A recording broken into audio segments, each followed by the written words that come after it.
Bonjour à tous, bienvenue dans le deuxième épisode du Backpacker. Je suis ravi aujourd'hui de vous avoir pour ce deuxième épisode.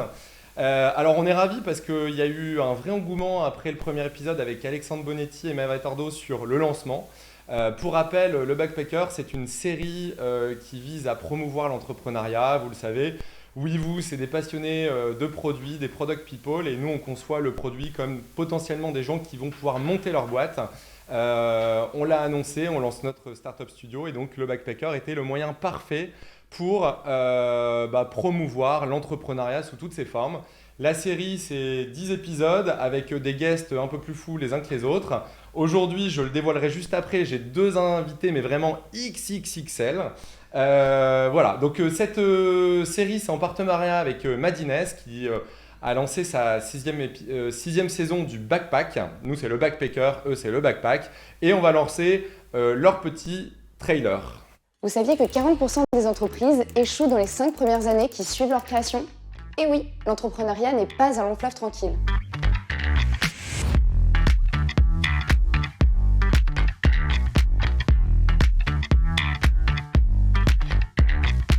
Depuis près d'une décennie, Madines suit les entrepreneuses et entrepreneurs français, les projets qui fonctionnent, ceux qui ne fonctionnent pas, et nous en avons tiré des enseignements.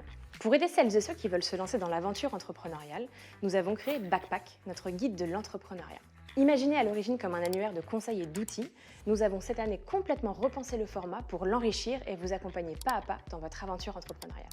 Backpack cette année, c'est un guide complètement repensé avec un contenu enrichi et une maquette retravaillée. Au programme 7 chapitres qui reprennent les fondamentaux de la création d'entreprise. Financement, démarches administratives ou encore images de marque. Retrouvez aussi des interviews, des fiches pratiques, des témoignages d'entrepreneuses ou d'entrepreneurs. Prenez part à l'aventure Backpack.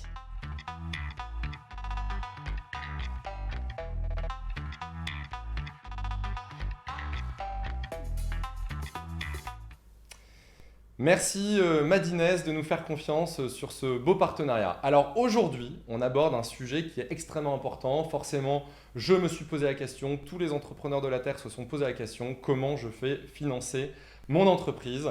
Je vous ai teasé le truc, deux invités XXL. J'ai le plaisir d'inviter mon ami Gilles, qui est le fondateur de Lucas. Salut Thibaut. Eh ben, merci Gilles. Et alors, petit changement de programme, nous avons Vianney qui est le co-founder de Back Market.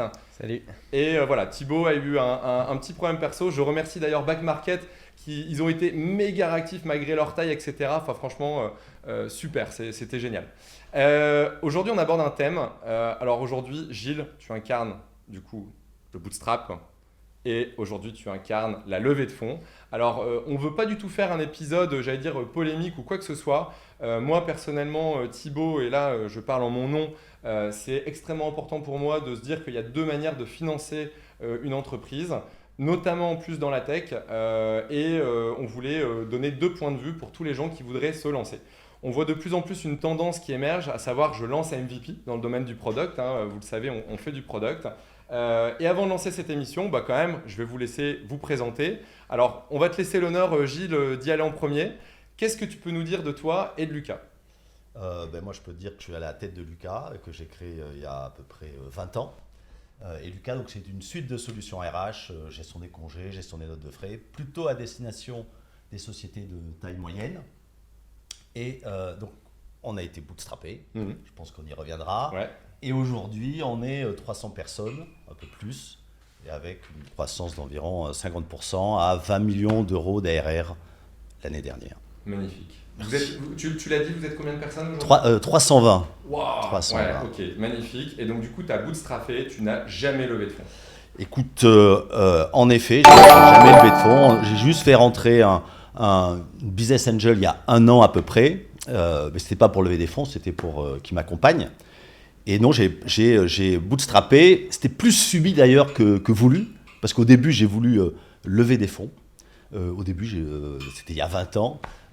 Et j'ai pas réussi. Okay. J'ai pas réussi, donc j'ai été taper ma belle-sœur, ma femme, pour lancer Lucas en mode bootstrap. Je savais pas que je faisais du bootstrap, d'ailleurs, un peu comme Monsieur Jourdain ne sait pas qu'il fait de la prose. Donc j'ai démarré en mode bootstrap. Et donc les 10 premières années de Lucas, j'ai fait du bootstrap. Au début, donc, j'ai encore essayé de lever des fonds la première et deuxième année après la création. Puis j'ai plus eu besoin. Et puis 10 ans après à peu près la création, donc ça nous amène autour de 2015, là la situation s'est inversée. J'ai commencé à être contacté de façon régulière par des investisseurs qui me faisaient la cour. Hein. J'avais l'impression d'être une belle femme. C'est très agréable. Tu es une belle femme. Mais merci. Et là, ça s'est inversé. C'est-à-dire qu'avant, moi, je voulais lever les gens qui avaient des fonds ne voulaient pas me prêter, me donner. Et là, c'était le contraire. C'est-à-dire qu'on me proposait. Et là, je me suis rendu compte que j'avais pas besoin. Enfin, je pense qu'on reviendra dessus. Tu nous diras juste après. Ok, super intro. En tout cas, bravo. Franchement, je pense que ça fait rêver plus d'une personne dans notre public. Et puis, on passe à toi, du coup, Vianney. Alors, back market, quoi. Genre, vous avez fait l'actu, les gros titres, justement, il y a 2-3 mois de ça, avec une 5e levée qui était, je crois, la plus grosse de la French Tech, si je dis pas de bêtises. Ouais, c'est un peu un concours de taille à un moment, mais en tout cas, c'était une levée significative. Alors du coup, Vianney, qui es-tu? Qu'est-ce que tu peux nous dire par rapport au thème d'aujourd'hui? Bon, moi, du coup, je suis un des 3 cofondateurs de Back Market. Thibaut est absent aujourd'hui, mais j'essaierai de me montrer un peu à la hauteur. Et je gère globalement la marque au sein du projet, et donc, par essence, un peu tout ce qui va plutôt toucher le consommateur final. Et Back Market, pour ceux qui ne connaissent pas la boîte, c'est une place de marché qui est exclusivement dédiée à la vente de produits électriques et électroniques remis à neuf, quoi. Aujourd'hui, on est 600, pas loin de 650, je pense. On opère dans 16 pays. On a des bureaux un peu partout maintenant dans le monde. Enfin, on a Paris, Bordeaux, New York, Barcelone récemment, où on recrute beaucoup d'ailleurs. Okay. Et on a commencé à essaimer aussi un peu en Asie. Et je pense que justement cette question de la taille et de la vitesse à laquelle on a voulu aussi porter la bonne parole du reconditionné explique sans doute aussi le rythme et les montants des levées de fonds qu'on a eu l'occasion de faire depuis notre lancement. Ok, trop cool. Écoute, en tout cas, on est ravis de vous avoir tous les deux aujourd'hui dans ce live. Donc, j'ai plein de questions. J'ai préparé un petit peu l'épisode, forcément. J'ai été regarder un petit peu vos parcours, vos boîtes, etc. Alors, peut-être on va démarrer par toi, Vianney, j'allais dire les questions, mais le but étant que justement ça interagisse. Et en fait, je vais aller directement à une question qu'on m'a envoyée. Donc, c'est une personne de mes équipes sur le produit. Et la question était très intéressante et c'était: est-ce que quand on lève des fonds comme vous, donc on va revenir un peu sur les levées successives, est-ce qu'il y a une différence entre la première et la 5e et les montants? Mais je voulais démarrer par ça, c'est: est-ce que vous avez fait une vision sur 5 ans qui vous avait fait réaliser qu'il était nécessaire de lever des fonds, ou est-ce que vous vouliez lever des fonds et vous avez construit autour de cette levée? Ou est-ce que c'est un mix? Ouais. En fait, je pense que la question de la levée de fonds, elle s'est pas posée de manière financière sur la première en tout cas. En fait, nous on a fait un peu comme toi, c'est-à-dire qu'il y a eu un besoin d'argent assez vite, mais on a préféré se mettre en rapport avec des business angels qui nous apportaient avant toute chose une vraie expérience entrepreneuriale. Je pense à un Nicolas Dodifray par exemple qui avait monté Little Market et revendu par la suite à Etsy, à un Thierry Petit qui avait bien sûr fait showroom privé et puis d'autres expériences avant, Éléonore Baudry qui avait participé au scale de Sarenza. En fait, c'était que des gens qui avaient d'abord des choses à nous dire, des conseils à nous donner, en même temps qu'ils apportaient de l'argent dans le projet. Et de mémoire, dans les conversations qu'on avait avec Thib et Quentin, on ne se parlait quasiment pas des montants, assez peu de la dilution. Ça, c'était cool. C'était plutôt le problème de Thibaut, d'ailleurs, qui avait à gérer ce genre de sujet de Liprane. Et on était par contre excités par les profils qu'on onboardait et les conversations qu'on avait avec ces gens-là. Tout ça pour dire que, en fait, factuellement, on a levé des fonds. Et je pense qu'à partir du moment où on a levé, je sais plus, avec eux, on avait dû lever une centaine de milliers, puis on avait fait un bridge de 300, 400. Okay. Ça y est, en fait, on était engagés. Alors, je répète juste pour nos auditeurs, vous êtes créé en 2014 et vous avez fait votre première levée en 2017. Donc là, tu parles vraiment de cette période de 3 ans. 2015-2016. Okay, avec la première levée en seed et puis le bridge qu'on avait fait avec ces mêmes business angels. Donc en fait, on avait enclenché un process de levée qui, je pense, par nature devient par la suite un peu irréversible, objectivement.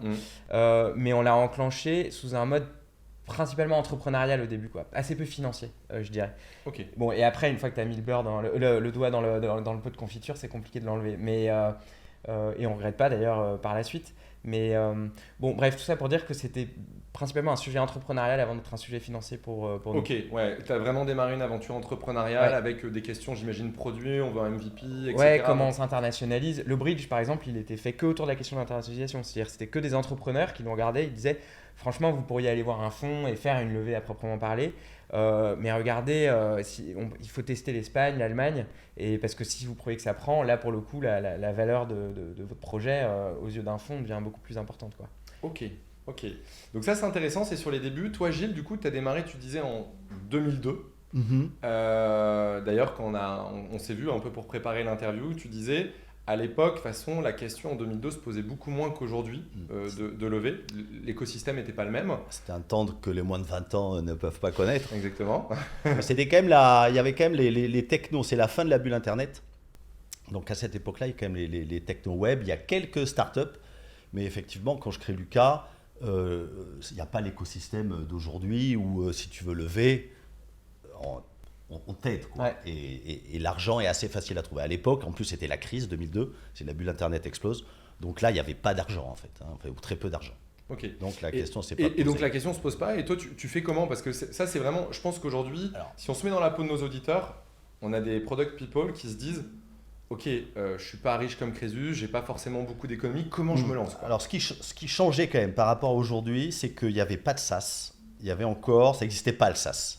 On vendait des licences. Et donc la différence entre le SaaS et la licence, c'est que quand tu vends une licence, bah, tu touches une grosse somme d'argent qui peut te financer. Donc je pense qu'aujourd'hui, ça aurait été beaucoup plus difficile pour moi de créer Lucas à cause du SaaS, qui fait que tu es financé de façon beaucoup plus diluée et plus longue. Donc ça, c'est une différence qui explique que j'ai pu créer Lucas en mode bootstrap, en signant assez rapidement un premier contrat, une première licence, puis une deuxième licence. Tu n'avais pas besoin de vendre énormément. Et puis après, il y avait un peu le mythe du garage. Je me suis serré la ceinture. Je ne dis pas que j'ai nourri mes enfants avec des pâtes et du jambon, mais pas loin. C'est-à-dire que avant, je travaillais chez Arthur Andersen, un grand cabinet d'audit. J'avais une belle paye. Là, je me suis retrouvé à la tête d'une start-up qui n'avait pas le prestige d'aujourd'hui. Aujourd'hui, quand tu es à la tête d'une start-up, c'est assez prestigieux. À l'époque, ça ne l'était pas. Et puis, certains mois, ça c'est pas arrivé souvent, mais certains mois, tu ne te payes pas. Tu ne te payes pas parce que tu dois payer tes salariés. Donc, je ne veux pas faire du misérabilisme. Mais avec le recul, j'aime bien avoir passé cette phase qui tu en chies un peu, quoi. Ouais, ok. Et si tu t'accroches, on était 4, on serrait la ceinture, tu n'as pas besoin d'énormément d'argent. Et surtout, moi j'étais en B2B sur un domaine qui émerge, c'est-à-dire l'automatisation des process internes aux boîtes. J'étais tout seul. J'avais peut-être un concurrent. Donc j'avais le temps. Je pense que c'est peut-être le point clé. Tu as parlé du temps. Ouais. J'étais pas pressé. Moi, je suis curieux de savoir justement par rapport à la relation. Enfin, nous, on a été un peu biberonnés avec la courbe ultra classique, tu sais, de l'hypercroissance, etc. Et qui est vachement liée à la question du temps. En fait, combien de temps tu te donnes pour avancer? Si en plus tu as un peu d'ARR, etc., en fait, tu peux avoir un peu tout le temps du monde, quoi. Et à quel moment, toi, tu t'es senti, parce que là maintenant, vous avez l'air de peser quand même lourd, tu t'es senti embarqué dans l'hypercroissance ou est-ce qu'au contraire, ça a été ultra continu? Alors en fait, ça a accéléré. Une première période de 10 ans où j'ai appris mon métier, j'ai appris à faire des softs, j'ai construit une vision, parce qu'au début j'avais juste une envie, c'était de faire des softs. C'est Alfred de Vigny dit une vie réussie est un rêve d'adolescent réalisé à l'âge mûr. Et moi je rêvais de faire des applications d'entreprise, sérieusement. Et donc c'était un peu la réalisation de mon rêve. C'était je voulais faire des softs d'entreprise. Et puis au bout de 10 ans, ça a commencé à marcher et ça a commencé à accélérer. Et c'est à ce moment-là que je me suis posé la question, est-ce qu'on lève ou pas? Et en fait, on lève, j'ai réfléchi au truc, on lève pour deux raisons. Tu l'as évoqué, on lève parfois parce qu'on n'a pas le choix, quand tu as mis le doigt dans l'engrenage. Mais au début, tu lèves, pourquoi? Parce que tu veux aller plus vite. Ouais. Tu veux aller plus vite. Et moi, à ce moment-là, donc à partir de 2015, on tourne à 40% de croissance. Et 40% de croissance, ça veut dire que tous les 2 ans, ta boîte, elle double de taille. C'est déjà beaucoup en termes de culture. Et donc, j'avais pas besoin d'argent parce que j'étais pas profitable, mais j'étais à zéro. Et en étant à zéro, on fait 40% de croissance. Donc, je voulais pas faire plus de croissance que ça. Ouais. Donc, Après, si ma croissance avait baissé en dessous de 40, j'aurais peut-être pu me poser la question. Mais 40% de croissance, c'est bon, j'ai pas besoin de lever. Ok. Vas-y, alors c'est juste parce qu'il y a une question dans le chat de Lord Coty qui dit quand on fait une première levée, aviez-vous peur de perdre l'identité de votre boîte? Alors c'est juste, je mets le sujet parce que je sais à quel point la culture d'entreprise chez toi, Gilles, c'est important. Et c'est le cas dans toutes les boîtes, hein. Je ne suis pas en train de dire que ce n'est pas le cas du coup chez Back Market, loin de là.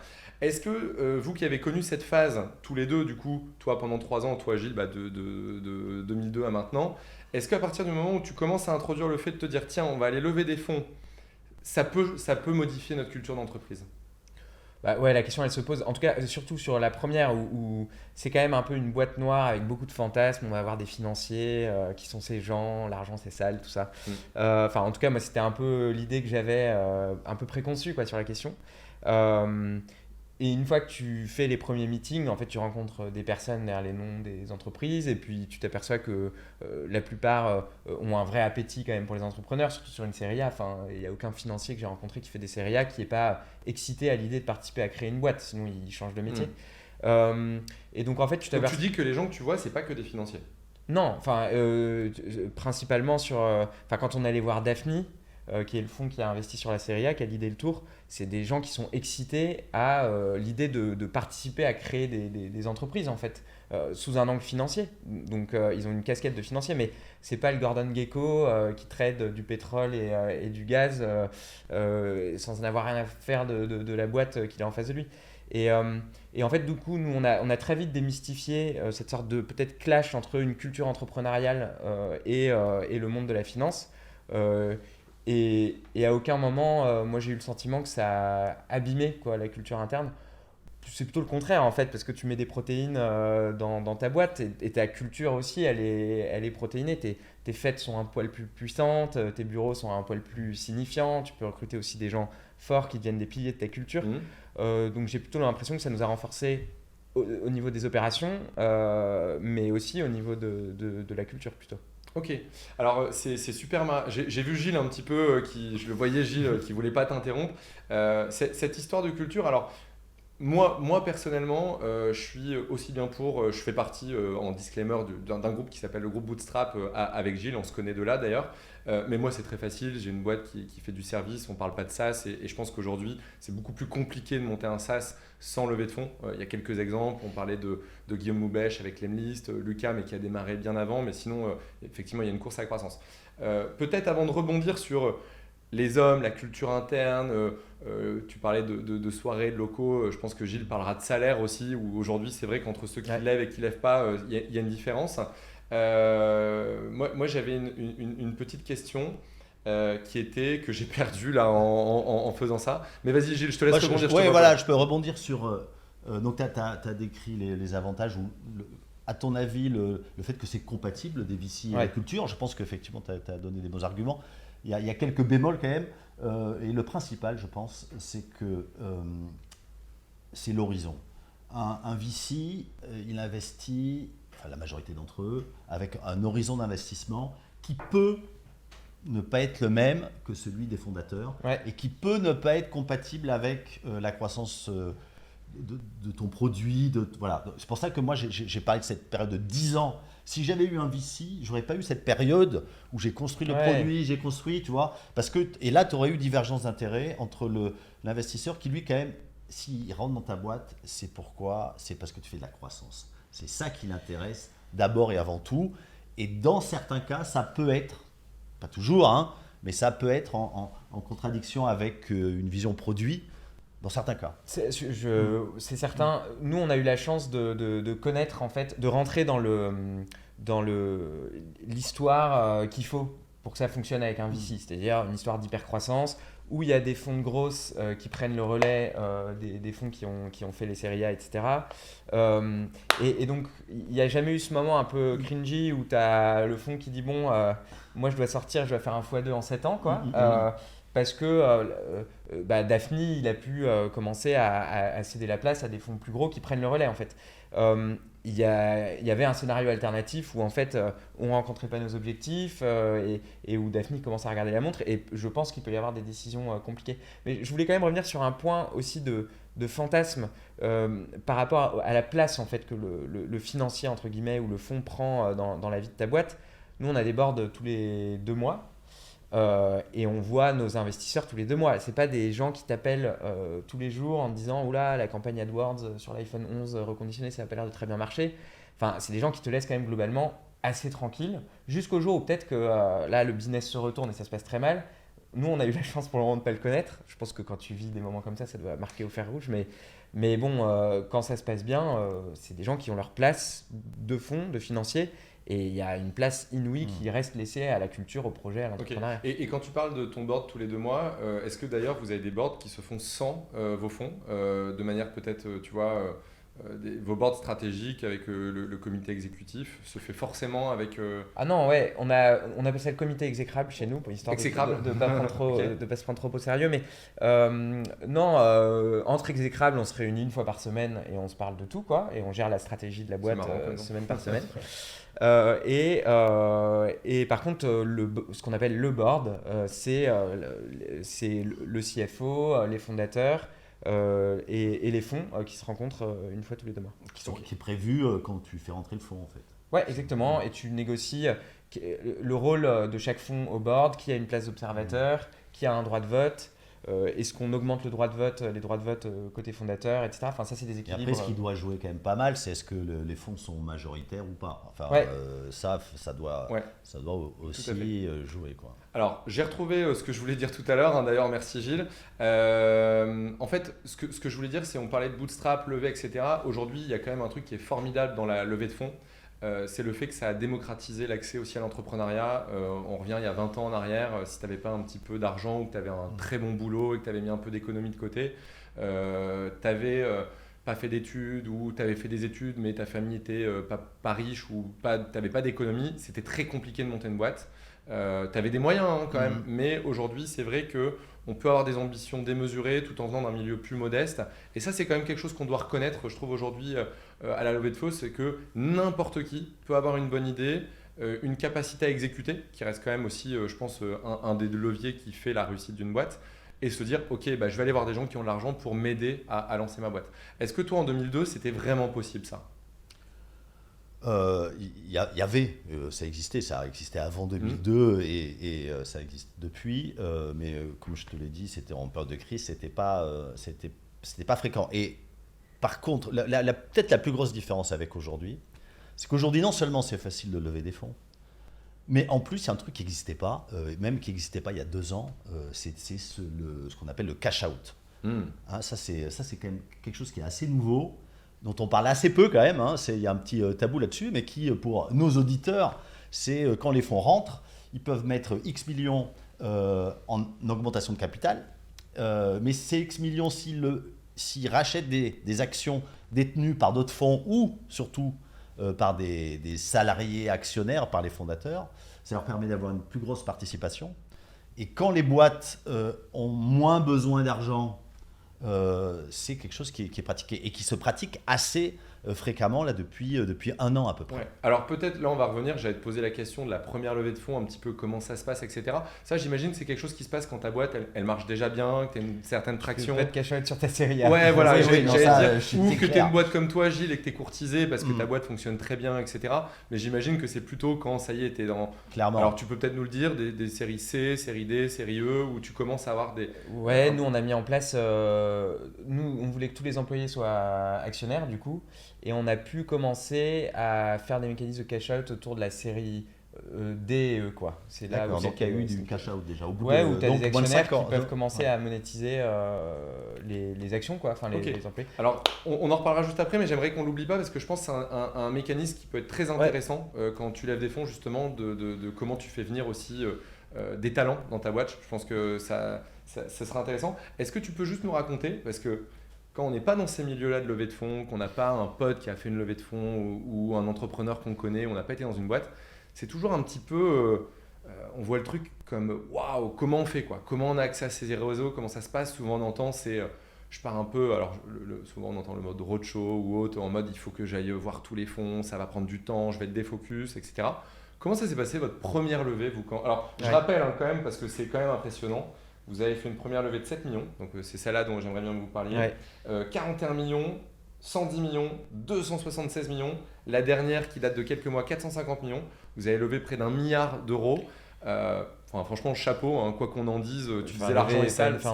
Non, mais c'est magnifique quand même. Ça permet de lancer des super boîtes comme la vôtre. Mais si on revient à la première, comment ça se passe? Mais justement, c'est l'occasion pour moi de rebondir sur ce que tu disais. Il faut quand même faire gaffe au côté.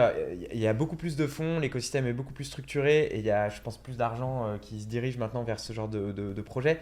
Mais je ne pense pas que ce soit simple. C'est pas démocratisé. Et je pense que c'est un sujet important qui est très porté par la French Tech notamment, de dire comment est-ce qu'on permet à des gens qui viennent de milieux populaires d'accéder à cet écosystème. Ça me fait penser à la chanson d'Orelsan, vous n'avez pas les codes, mais avant de les avoir, et je vais rebondir du coup sur ta question. Hier, toi. Non, j'aurais kiffé. Non, mais du coup, il y a, bref, il y a encore beaucoup d'efforts à faire à mon avis pour que que tout le monde puisse profiter de ces opportunités entrepreneuriales. Il y a des super idées qui viennent du milieu populaire, mais est-ce que l'argent les rencontre encore aujourd'hui? C'est pas aussi simple à mon avis. Et même nous qui venions de milieux plutôt privilégiés, après avoir fait des études supérieures, etc., avec franchement Thibaut, son père est entrepreneur, donc il connaît quand même un peu les mécanismes, même si c'est un entrepreneur pas du monde des startups et tout, mais on avait un peu de réseau quand même, même avec ces fondamentaux qui étaient quand même plutôt privilégiés. La première levée de fonds, tu sais pas trop où tu mets les pieds, tu connais pas, t'as pas les codes. Et moi, je me souviendrai toujours. Donc, la manière dont on a abordé le truc, on s'est dit, ok, si on y va vraiment tout seul face au fond, c'est pas qu'on allait se planter, c'est qu'on allait perdre beaucoup de temps et d'énergie à un moment où ta boîte, tu as encore besoin de la construire. Donc, l'objectif, c'est d'optimiser un peu le temps qu'on allait y consacrer.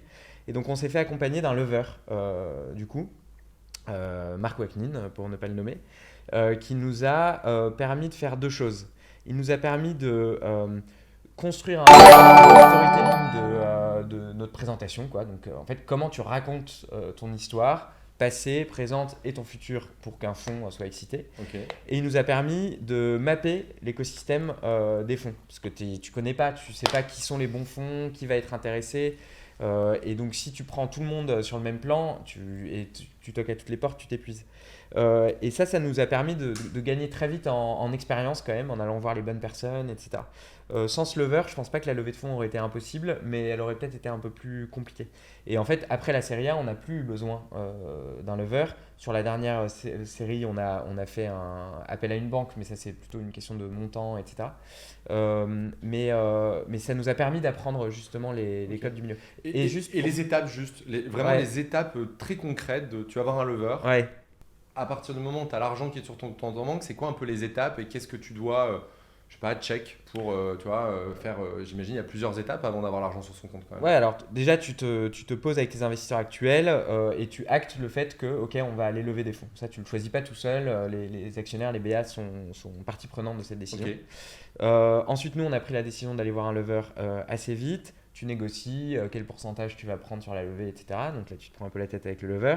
Ensuite, le lever te construit ton pitch deck, enfin tu co-construis un peu ton pitch et il organise des rendez-vous avec des fonds, tu les rencontres, tu les convaincs, tu prends des portes, nous on en a pris 1 milliard et puis il en suffit d'une qui s'ouvre, c'était Daphne. Pour que ensuite tu rentres en négo, enfin vous connaissez, je pense que c'est un peu les termes, il y a la term sheet, du coup c'est quoi le pourcentage qu'on va donner en termes d'action au regard de combien on va lever, quelle est la valo, quelle est la valo, et une fois que la term sheet est signée, tu as un peu de paperasse, tu te retrouves dans un cabinet d'avocats avec des dorures au plafond et puis tu bois du champagne parce que tu es content et les fonds arrivent sur le compte quelques ok.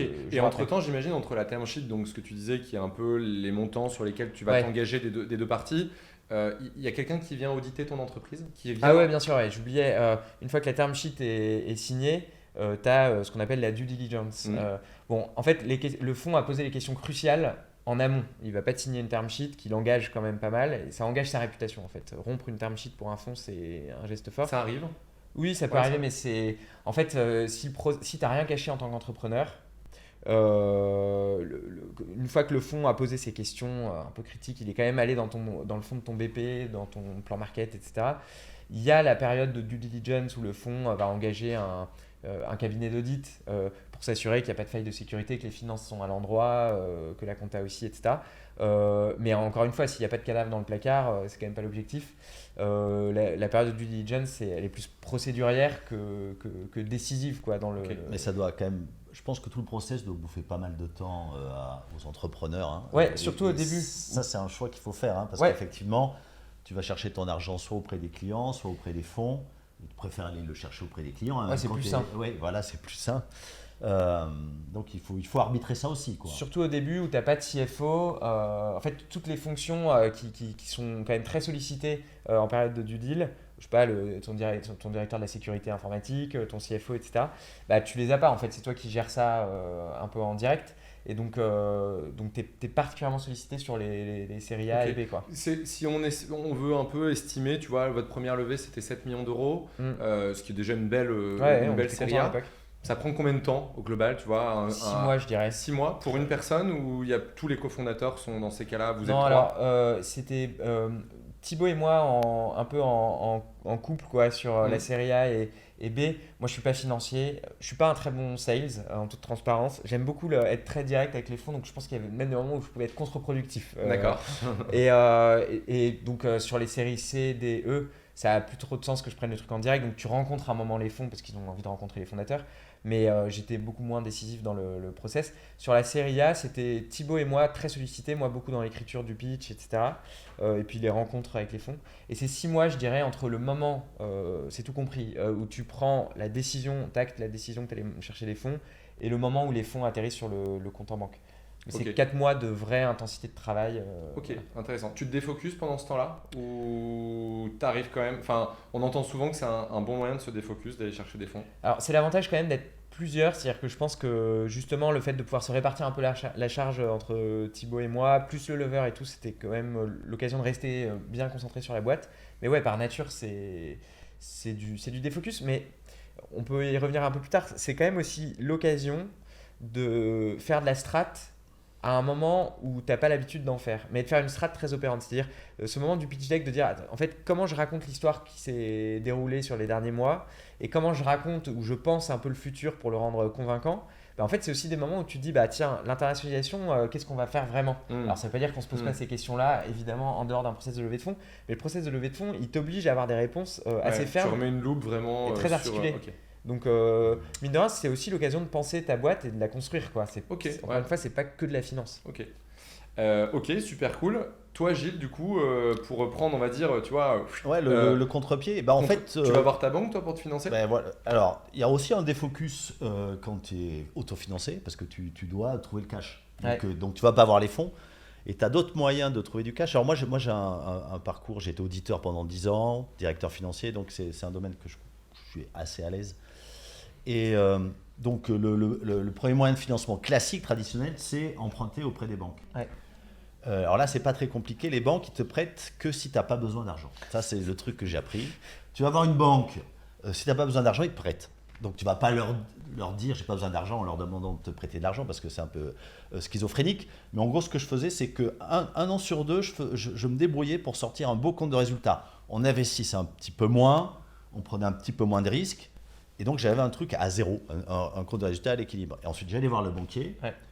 Est-ce que je pourrais avoir? Donc au début, j'empruntais 200 000, 300 000 euros. Hein, et ce qui fait que l'année d'après, j'accélérais comme un fou. Ce qui me permettait donc d'être en perte en compte de résultat, mais j'avais le cash. Et on recommençait l'année d'après. Et ça avait une vertu aussi, c'est-à-dire que tu accélères, tu ralentis. Quand tu accélères, tu recrutes. La boîte, elle est en déséquilibre. Et l'année où tu ralentis, les équipes se structurent. Quand tu recrutes beaucoup de développeurs dans une équipe, ça devient l'enfer. Donc, pour pouvoir recruter beaucoup de développeurs, il faut quand même que l'équipe soit stable. Donc, ce rythme-là, ça marchait assez bien. Et puis j'ai utilisé deux autres techniques aussi au niveau financier. La première, j'invite tous les gens qui font du SaaS à la suivre, c'est facturer 1 an d'avance. Donc quand quelqu'un souscrit un abonnement aux solutions Lucas, il paye 1 an d'avance, une provision. On mesure la consommation et à la fin de l'année, On compare combien tu as payé d'avance, combien tu as consommé, et on rend éventuellement la différence. Et dans tous les cas, on refacture l'année d'après. Tu retrouves un peu le modèle de la licence, du coup, où tu peux avoir une avance de trésor. Voilà, au lieu de la licence, c'était l'équivalent, quand tu vendais des licences, c'était l'équivalent de 3 ans de SaaS. Donc là, c'est 1 an. Donc tu perdais quand même les 2 tiers de ce que tu gagnais avant. Mais donc tu as quand même 1 an d'avance en cash. Donc ça, c'était pas mal. Il faut juste un système de gestion qui te permette de le faire. Hein. Mais du coup, ça te permet de financer ta croissance. Quoi. Ça permet de financer, c'est un autre moyen de financer la croissance. Là, actuellement, j'ai 6-7 millions qui sont liés à ça, aux abonnements payés d'avance. Et dernier truc, mais ça, tout le monde connaît, mais il ne faut pas hésiter, c'est le crédit d'impôt recherche. Où, à la fin de l'année, tu fais le point et tu as droit à un chèque qui t'est remboursé par le fisc. Pour financer une partie de ta R&D. Alors moi, c'est pour notre auditeur, nos auditeurs, je vais donner un petit truc qui nous a concernés. Alors c'est différent, mais nous, c'est du service, il y a besoin de montants un peu moins, où la croissance finance la croissance, c'est 1 + 1 = 2, 2 = 4, mais il faut démarrer. Et donc nous, on avait mis 50 000 € de toutes nos petites économies qu'on avait bossé pendant 5-6 ans, et puis on mettait tout sur la table, et on avait été voir une banque, on disait, on veut la même chose. Globalement, c'est à peu près les ratios, je pense, le banquier, en général, il te prête à peu près 1 pour 1. Sauf que, alors ça c'est pour gagner du temps, si tu dis j'ai besoin de trésorerie pour payer des salaires, recruter, non, c'est mort. Et donc du coup, nos banquiers nous avaient tous dit la même chose, ils avaient dit allez chez BMW, vous faites des devis de 3 voitures, etc. Vous le mettez dans votre BP, vous racontez l'histoire qui va bien. Et du coup, nous on a eu nos prêts au début en faisant des devis chez BMW. Parce qu'en fait, du coup, ils ont besoin d'avoir un amortissement, un truc qui s'amortit si jamais la boîte, etc., dire juste je garantis. On disait bien, mais on va pas acheter de BM, hein. Vous êtes non, mais vous inquiétez pas. Et c'est comme ça. Bon, voilà, petit tips pour gagner du temps. Alors, on va avancer, je vois que le temps passe. On va lancer dans quelques secondes la petite chronique Allomètre qui va permettre à tous nos auditeurs de savoir comment répartir du capital au début entre associés, mais également le capital, qu'est-ce que c'est, quel est le montant qu'on doit mettre. Gilles, tu as encore 100% de ton capital? Non, tu as encore le capital avec tes équipes? J'ai partagé, j'ai 50%, le reste c'est 51 salariés et bientôt un peu plus de 60. Waouh, c'est magnifique. Donc en gros, l'autre actionnaire, c'est ce sont les salariés. C'est Lucas, quoi. Ouais. Okay. Génial. Est-ce que vous pouvez, au bout de quelques levées, communiquer sur c'est des choses que j'imagine qui sont encore... vous n'avez pas le droit de communiquer sur le montant de capital qui vous reste à vous? Non, on ne communique pas dessus. Ouais, c'est normal, ok. C'est d'ailleurs souvent quelque chose, on y reviendra après, c'est quelle est la transparence qu'on peut avoir justement quand on lève des fonds sur le chiffre d'affaires, la rentabilité, etc. Mais avant ça, on va lancer la minute Allomètre sur le capital social de l'entreprise. Et aujourd'hui, on va parler d'un thème qui est de savoir comment répartir le capital entre les associés de la société.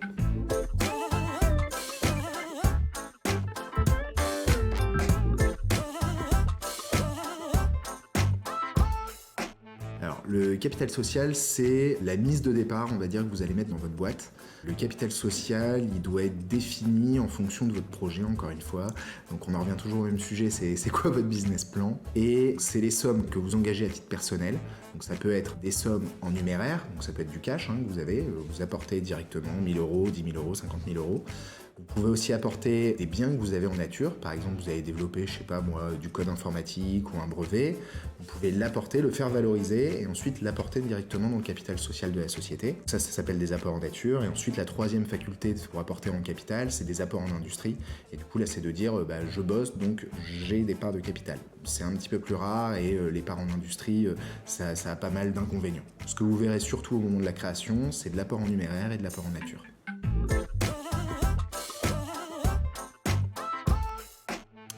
Comme je l'ai dit tout à l'heure, vu que c'est votre mise de départ, fixer le montant du capital, ça va dépendre de votre business plan, mais surtout de quoi est-ce que vous avez besoin pour démarrer votre boîte. Il faut au moins que ça couvre votre besoin en fonds de roulement et vos premiers mois d'activité. Parce que si vous mettez 1 000 € de capital, mais qu'au cours des 2 premières semaines de votre activité, vous avez tout cramé, vous êtes déjà en perte et vous savez que vous rentrerez simplement un petit peu d'argent de chiffre d'affaires dans 6 mois, vous allez vite avoir un problème.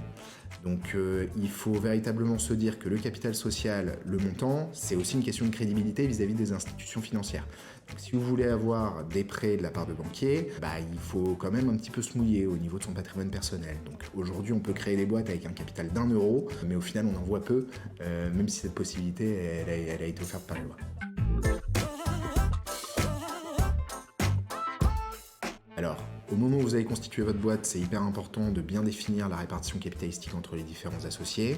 Ça permet déjà de rémunérer, c'est une sorte de rémunération de l'implication de chaque associé dans le projet, soit pour le passé, pour quand j'ai commencé à avoir l'idée et à vouloir monter le business, soit aussi pour le futur, quelle va être ton implication à venir. Détenir du capital, c'est aussi pouvoir toucher des dividendes.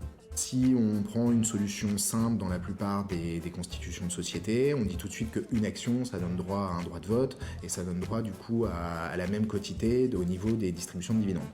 Sauf qu'on a la faculté, aussi maintenant dans les sociétés, de distinguer le vote de la finance. Donc c'est possible, dans certains types de sociétés, notamment les SAS, de créer certaines catégories d'actions et de dire là, tu auras le droit de voter à l'Assemblée Générale sur tel ou tel sujet, mais c'est pas pour autant que tu vas toucher du dividende. La répartition du capital, elle doit être vraiment bien discutée entre associés parce que c'est un peu le socle fondateur de votre association. Il faut que personne ne se sente frustré et que chacun soit rémunéré à hauteur de son apport financier et de son apport aussi humain dans le développement de la boîte. Ça, c'était à la Constitution. Ensuite, il y a la répartition du capital dans le cadre de la vie de la société. Et là, va vite se poser les questions, peut-être qu'on abordera dans des prochains épisodes, de est-ce que je vais associer ou pas des collaborateurs, des salariés, est-ce que je veux faire rentrer des fonds d'investissement, et dans ce cas-là, évidemment, votre table de capitalisation et la répartition du capital, elle va changer.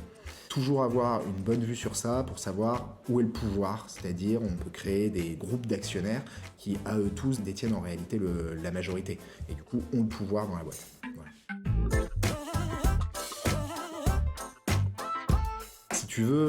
Si tu décides d'ouvrir le capital pour faire une levée de fonds, déjà c'est que tu as besoin de cash pour développer ta boîte. Ça, c'est le b.a.-ba.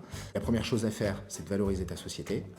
On valorise pas forcément sur les bilans passés. On les regarde, évidemment, mais surtout ce qu'on va valoriser quand on est dans le milieu de la start-up, c'est le futur. Donc, l'importance de ton business plan et de ton deck. Et là, on va établir une valo, mais qui va aussi dépendre de l'attrait de ta société par rapport au marché. Si tu es dans un secteur, je sais pas moi, tu es en plein Covid et tu veux faire de l'événementiel, ça va être compliqué, c'est pas forcément le bon moment. Donc la valo, elle va pas forcément être bonne. Par contre, si tu es actuellement, je sais pas moi, dans la technologie ou autre, c'est vrai que c'est des valos qui peuvent vite s'envoler, notamment dans le SaaS. Donc tu définis ta valo. Ensuite, on peut aller consulter différents fonds, on interroge. Donc on va chercher soit auprès de leveurs qui vont interroger à la fois des business angels, mais aussi des fonds d'investissement ou des institutionnels. On peut parler de BPI notamment, pour aller chercher de l'argent et pour essayer de lever. L'avantage de lever, c'est qu'on augmente son capital ou les capitaux propres même au sens plus large. Plus on augmente son capital, plus on va pouvoir aller chercher de la dette auprès des banques. Donc en fait, c'est des effets de levier, c'est-à-dire si je lève 1 en capital et en prime, c'est-à-dire en capitaux propres, je vais pouvoir aller chercher d'autres dettes. Donc à chaque fois que je lève 1, je peux aller chercher encore d'autres dettes. Donc en termes de financement, ça a un effet de levier incroyable. Merci Edouard pour cette minute allomètre. Alors j'espère qu'Edouard est comme la dernière fois dans le chat. On me dit dans l'oreillette qu'il y aurait eu quelques petits problèmes de connexion Twitch, mais normalement il est là pour répondre à toutes vos questions. Ok, donc capital, c'est quand même quelque chose qui est important. Petite question que j'allais vous poser, c'est un jeu. Gilles, si tu devais faire différemment, tu reviens en 2002, tu es obligé de lever des fonds. Le bootstrap, c'est plus possible. Qu'est-ce que tu ferais?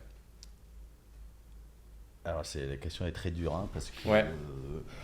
Je pense que je ferai une erreur. Déjà, je ferai une erreur, ça c'est sûr. Alors plutôt, qu'est-ce que tu pourrais faire différemment maintenant que justement, tu vois, il y a actuellement? Mais peut-être mettons-nous aujourd'hui, là. Ouais, aujourd'hui. Plus, donc les raisons qui justifient les levées, c'est la croissance peut-être, mais là j'expliquais que la croissance, pour l'instant, il n'y a pas de problème.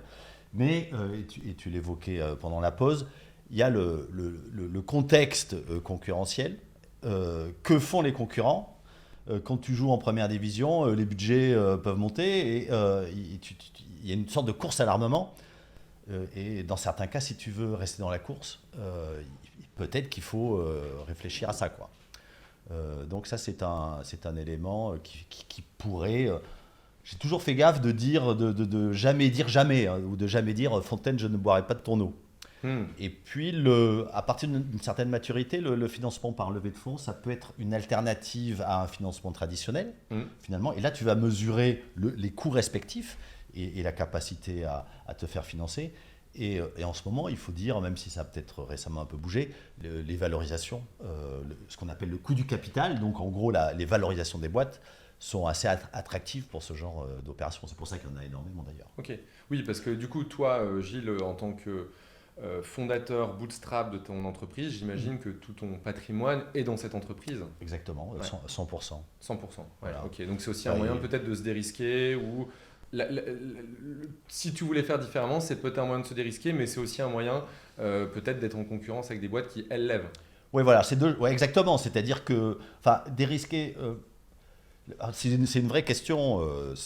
Qu'est-ce que tu fais quand tes concurrents lèvent? Est-ce que tu dis, moi, je ne prends pas de risque, de toute façon, la boîte est rentable et je ne veux pas changer mon mode de vie? Ou alors, non, moi, je veux être dans la course, je veux gagner le championnat, je ne veux pas être relégué en deuxième division. Voilà, c'est un choix important, c'est un choix personnel qu'il faut faire. Ok. Vianney, toi, tu ferais quoi de différent si tu étais dans une philosophie à te dire tiens, ok, on lève pas? Est-ce que déjà ça aurait été possible? Ouais, en fait, c'est marrant parce que quand je pense à ta question, en vrai, Back Market a été bootstrappé en un sens. Quand tu vas lever 100 000 euros et que tu complètes avec 300 et que ça te permet de vivre 3 ans avant la première levée, disons 2 ans. En fait, tu fais pas non plus n'importe quoi. Hein. Tu es hyper conscient de tes coûts d'acquisition. Ton repeat, tu le regardes comme du lait sur le feu.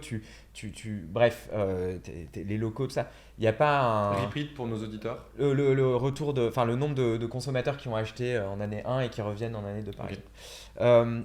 Donc tout ça pour dire qu'en un sens, je pense qu'on a quand même vécu la saveur du bootstrap, quoi.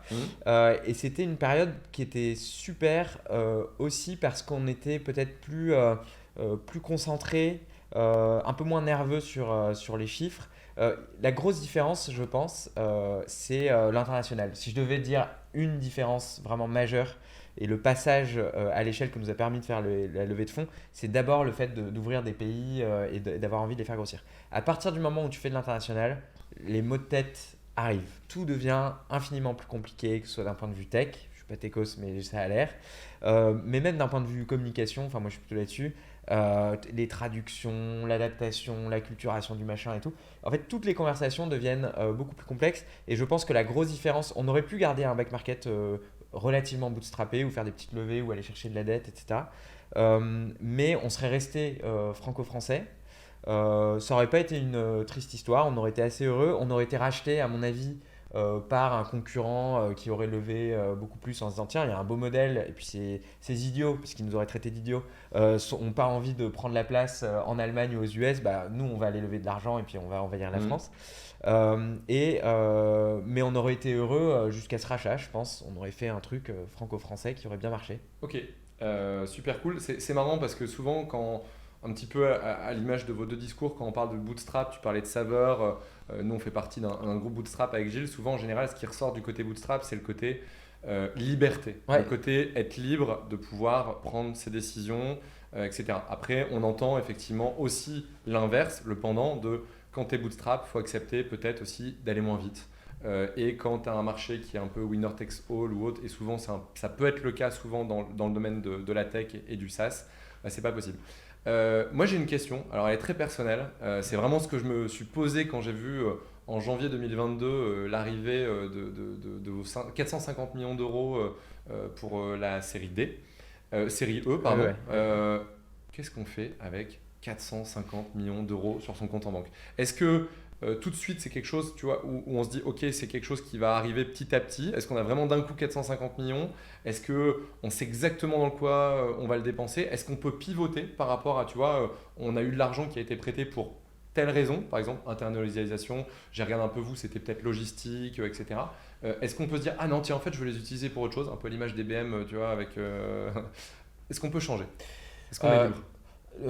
Je recommanderais pas ça. Quand tu as une conversation avec un fonds et qui te confie un demi-milliard, si tu lui dis en fait le surlendemain, une fois que l'argent arrive sur le compte, puis il arrive d'un coup, hein, tu les as vraiment. Ah, il arrive d'un coup. connecter Moi sur j'étais ton- persuadé qu'il arrivait au fil de l'eau. Non, pas par trop petites tranches. Enfin, c'est des grosses tranches qui Ok, tombent. d'accord.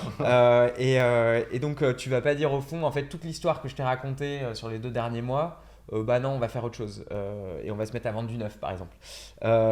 Donc, ta stratégie, elle est posée. Tu lèves un montant parce que tu prévois de le dépenser. Un fonds, il te confie de l'argent aussi parce que tu dis, voici ce que je vais en faire, en fait. Et le fonds dit, ok, je suis convaincu et ça a l'air d'être une bonne idée. Donc, en fait, tout ça est quand même globalement anticipé. Après, ouais, c'est des montants quand même astronomiques que tu ne dépenses certainement pas en 1 an ou même 2. C'est pas fait pour.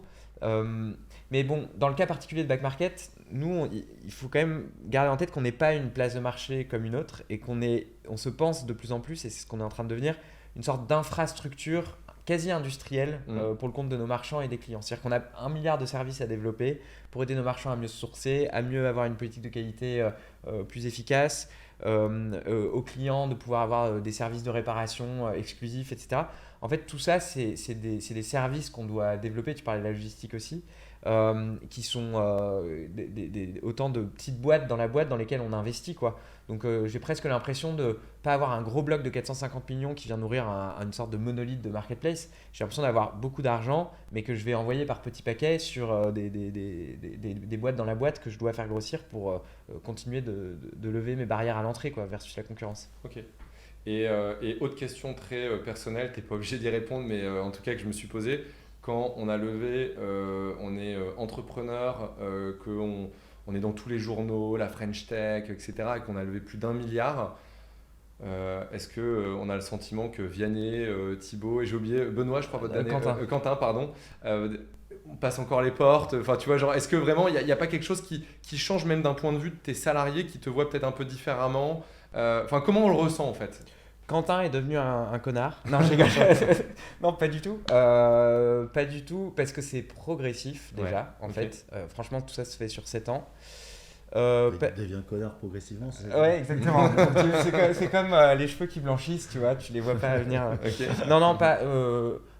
Et puis en fait, non, enfin, à moins d'avoir je dirais des fondamentaux qui sont pas hyper sains ou une revanche à prendre sur la vie, tes potes, c'est tes potes. C'est pas parce que t'as levé ou que t'as un peu de fame parce que t'es passé dans le Figaro que c'est plus tes copains. La famille, c'est pareil. Il y a plein de marqueurs. Il y a les anciens de Back Market qui sont toujours là et qui sont. Bon, bref, t'as plein de marqueurs. Et puis l'avantage d'être 3, c'est peut-être déjà arrivé qu'à un moment dans les conversations, une tentation, peut-être un truc, je sais pas. Mais quand t'es 3, en fait, c'est impossible parce que tu vas jamais 3 à la fois. Il y a forcément un mec extérieur à la situation qui dit: oh les gars, tranquille, on est juste en train de monter une boîte. Alors oui, les montants sont importants et il y a un peu, effectivement, enfin, c'est ce que tu évoquais, je pense que c'est devenu un peu une figure populaire, quoi, le fondateur de start-up, plus qu'avant certainement. Mais je pense qu'on a réussi à bien se préserver et j'aurais plutôt tendance à dire que bon, si on avait dû devenir des connards, ce serait arrivé là, entre la A et la E. Et donc, a priori, ça va. Ok, non, mais c'était une blague. Mais c'est une vraie question où que tu tu entends poses, se dire waouh, est-ce que ces mecs ils touchent encore Ouais. tu vois, le monde réel, quoi. Ouais. Presque tellement les montants paraissent énormes et parfois. Même moi au début, j'imaginais que vous étiez une marketplace. Alors tu vois, justement, tu as bien fait de réexpliquer que derrière, il y a des boîtes dans la boîte, ça coûte cher de la logistique. Mais c'est vrai que quand tu te dis, tiens, 500 millions pour une marketplace, c'est juste un truc, une interface d'intermédiation. C'est pas ouf. moi, ma maman, elle me dirait 500 millions pour un site internet, quoi. Tu Oui. vois, genre, Ouais, voilà, non, bien sûr, bien sûr. j'exagère. Ouais. Ok, alors on a parlé du coup de la levée de fonds qui permettait d'aller plus vite, l'internalisation, etc., capter des talents. Gilles, toi, en mode bootstrap, comment tu fais pour attirer des talents quand justement tu n'as pas ce levier-là? Moi j'ai un truc, c'est au début, donc effectivement c'est un gros problème là pour les boîtes qui sont bootstrappées parce que tu n'as pas cette exposition médiatique. Et donc il y a une dizaine d'années, quand j'ai commencé à vraiment recruter parce qu'on commençait à grossir, donc je me suis dit il faut vraiment que j'ai des talents. Et moi, alors je sais que c'est pas très à la mode, mais moi j'adore les diplômes. Et j'ai remarqué un truc, c'est que les diplômes attirent les diplômes. Il y a un côté grégaire chez les jeunes diplômés de grandes écoles. Et donc sur le site de Lucas, j'ai mis les gens qui étaient déjà là, qui avaient des diplômes, en mettant en avant leurs diplômes. Et en me disant, les jeunes à l'époque qui veulent aller dans des scale-up, c'est un risque par rapport à aller dans une boîte club banque, consulting, etc. Et donc ils veulent mitiger ce risque en allant dans des boîtes où il y a des gens comme eux. Voilà. Et donc ça a été mon truc, ça. Donc j'ai capturé une normalienne, je l'ai mis en avant, un centralien, je l'ai mis en avant, etc. C'était mon tableau de chasse, tu vois, j'essayais d'avoir... donc ça marche pas mal pour... et ensuite, le deuxième truc, c'est faire rentrer les gens au capital, mais pas sous forme de BSPCE. Parce qu'au début, j'ai filé des BSPCE à mes associés initiaux, fondateurs, les cofondateurs, qui sont arrivés juste après la création de Lucas. En fait, on était 2 quand on a créé. Donc ceux qui sont arrivés juste après, je leur ai filé des stock options. Et puis un jour, ils sont venus me voir en me disant, mais Gilles, stock option, on ne comprend pas ce que... Nous, on veut être actionnaire. C'était des ingénieurs. Ils voulaient être actionnaires, ils voulaient que ça soit leur boîte, quoi. Bon, j'ai dit, ok, abandonnez vos stock options et achetez des actions, mais acheter des actions, il va falloir payer un peu, les mecs. Et donc, ils se sont endettés, 20, 30 000 euros, tu vois, mais à l'époque, c'était presque un an de salaire pour eux. Donc ça veut dire que tu valorises ta boîte à ce moment-là. Et donc là, tu commences à la valoriser, tu vois, une fois le chiffre d'affaires, un truc comme ça, tu vois. La première levée, c'est d'une fois le chiffre d'affaires. Et donc, ils se sont endettés et ils ont acheté des actions, et là, je ne dis pas que leur comportement a changé, mais ils ont été satisfaits. Et je me suis dit, ok, c'est ça qu'il faut faire. Oublie les stock options. Il faut que les salariés actionnaires aient du skin in the game, hein, comme on dit. Il faut qu'il y ait un enjeu pour eux. C'est pas juste je te file des BSPCE et puis voilà. Parfois, c'est un peu la confiture au cochon. Hein. Tu files des BSPCE. Ceux qui en ont, bon, ils savent pas trop ce que c'est. Ceux qui en ont moins, ils tirent la gueule parce qu'ils en ont moins, ils ne savent pas non plus ce que c'est, mais ils tirent la gueule. Donc ça peut créer parfois, je ne dis pas que c'est toujours le cas, mais ça peut créer des problèmes. Tandis que quand tu les fais payer, les gens, là, ils commencent à s'intéresser, c'est pour de vrai. Et donc les 50 salariés qui sont chez Lucas et qui sont actionnaires sur 300, ils ont tous payé et au minimum 10 000 euros. Et pour certains, bien plus, en s'endettant, etc. Ok, super intéressant. Tu souriais quand on parlait de BSPCE. Est-ce qu'aujourd'hui, il y a des belles histoires avec les BSPCE chez Back Market ? Encore une fois, nous, on a de la chance parce que ça se passe bien. Et donc, on a eu la chance notamment de permettre au moment de la série D et E de faire du cash out. Et à ce moment-là, les gens comprennent, effectivement, je pense qu'il y a un peu une méconnaissance, puis c'est un mécanisme pas non plus ultra intuitif, hein, il y a des choses plus simples. Et à ce moment-là, ça y est, tu peux sortir 100 000 euros, 200 000, tu peux refaire ta cuisine, c'est sympa, quoi. Donc, je pense qu'à ce moment-là, le rapport au BSPCE a vraiment changé, et à mon avis, pour toujours. Non, ça me fait marrer. Je pense que, nous, quand on a créé les BSPCE, c'était justement pour mettre du skin in the game. Après, c'est certainement moins que demander de payer upfront, quoi, les actions. Mais dans le fond, c'était pour créer ce rapport un peu actionnarial à la boîte. Alors, mais tu n'as pas skin in the game parce que le BSPCE, on te le donne. Alors, c'est ça l'avantage. Nous, et c'est un conseil que je donnerais, on a 3 entrées quand on fait une proposition à un candidat. Il y a une entrée full cash avec 0 BSPCE. Une entrée un peu au milieu et une entrée pas full equity parce qu'il faut quand même payer les gens, mais avec un salaire plus bas. Un salaire beaucoup plus bas. Okay. Et en fait, ça permet au candidat de se positionner. Et donc, il se met un peu en mode skin in the game au sens où il se dit ok, je run de 30 000 euros. Je baisse mon salaire. Je prends la boîte, je baisse mon salaire, je vais récupérer par longtemps. contre, c'est intéressant. Et ça, c'est pas mal. Effectivement, imposer des BSPCE de manière brutale, c'est ce qu'on a fait au tout début. On s'est très vite aperçu que il fallait corriger. Mais ton système est pas mal. Ok. Alors, juste par curiosité, c'est de combien la diminution de salaire ? 30 000 sur combien ? Je sais pas, ça va dépendre, mais sur un gros salaire à 100 000, on peut demander un effort de 20 à 30 K. Ouais, d'accord. Ah ouais, ok. Ouais. Mais ce qu'il y a en face, en termes d'equity, peut être très très significatif. Messieurs, vous étiez passionnants. C'est même frustrant parce que j'avais encore plein de questions à vous poser, mais malheureusement, il est 14h et on va perdre nos auditeurs qui vont retourner travailler. Je voulais vous remercier, je voulais remercier nos téléspectateurs, je voulais annoncer le prochain épisode du Backpacker qui sera le 15 mars prochain avec Clara Chapaz, donc la directrice de la French Tech, et Céline Lazorte qui vient de monter Resilience Care et qui est connue surtout pour monter Litchi et Mangopé. Le sujet, ce sera comment s'entourer, chose très importante. Vous ne seriez pas là si vous n'aviez pas pu vous entourer. Donc du coup, on va quand même lancer la Minute RH, que j'ai pas lancée parce que j'ai pas trouvé le moment. Donc du coup, vous avez exactement 1 minute Donc 30 secondes chacun pour pitcher un poste que vous recherchez actuellement. Je lance la minute RH. Je commence. Ouais, vas-y, fonce. Donc nous, on cherche un chef de produit PLG, Product Led Growth. On a 11 solutions. La plupart de nos clients en ont 2 à 3. Donc on veut un chef de produit qui va monter une mécanique qui va permettre de faciliter le passage pour nos clients de 2 à 3 solutions à le maximum. Donc profil chef de produit classique. Moi, j'aime bien quand ils sont ingénieurs, qui connaissent un peu le code aussi. Et j'aime bien le mélange des deux aspects. Parfait, merci Gilles.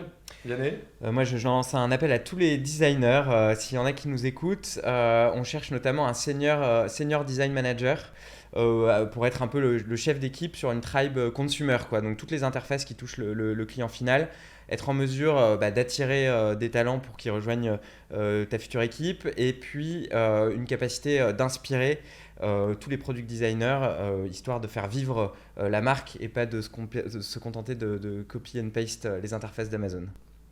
Ok, trop cool. Je joue le jeu aussi. Nous, on recherche comme d'hab, vous savez, des product owners, des product managers, des product experts. J'ai pas un poste en tête. Le seul poste que je peux dire, c'est qu'on cherche quelqu'un qu'on aimerait lancer dans l'entrepreneuriat. Donc voilà, je peux pas en dire plus, mais on lance une 3e boîte et on cherche quelqu'un qui est un expert du produit, qui a déjà une expérience dans l'entrepreneuriat.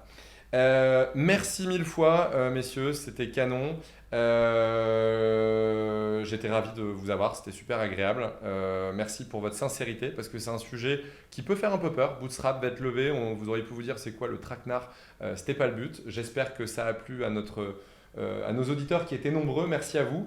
Je fais une petite pub parce qu'en gros on est sur le stream de l'after produit et le prochain after produit aura lieu le 6 avril à 19h comme d'hab avec Martin Bertoneau qui est le CPO du Bon Coin et Julien Jouot qui est le CTO du Bon Coin. Donc là on fait un binôme tech product. Voilà, je vous embrasse, merci pour ce bon moment, on se voit très prochainement. Bisous, ciao. Non, c'est pas...